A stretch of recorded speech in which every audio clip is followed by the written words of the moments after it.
अथ सप्तश्लोकी दुर्गा शिव उवाच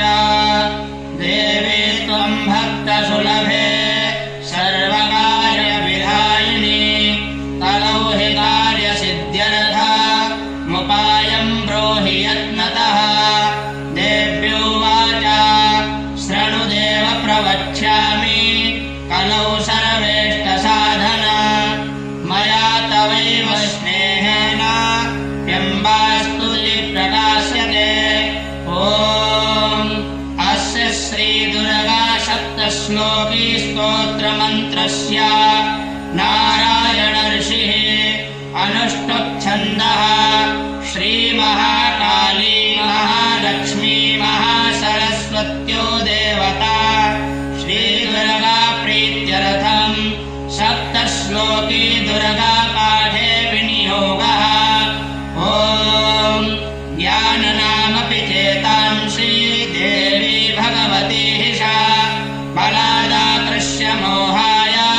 महामाया प्रयच्छति दुर्गे स्मृता हरसि भीतिमशेषजन्तो स्वस्थै स्मृता मतिमतीव शुभां ददासि दारिद्र्यदुःखभयहारिणिका त्वदन्या सर्वोपकारकरणाय सदार्धचित्ता सर्वमङ्गलमाङ्गल्ये शिवे सर्वार्थसाधिके शरण्ये त्र्यम्बके गौरी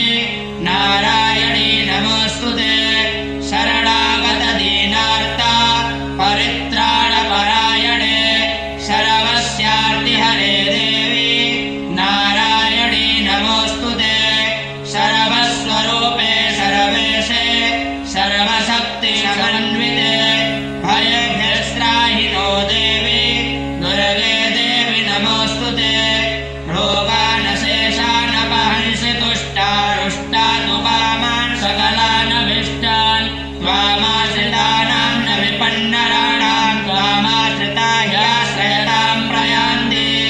सर्वाबाधाप्रशमनं त्रैलोक्यस्याखिलेश्वरी एवमेव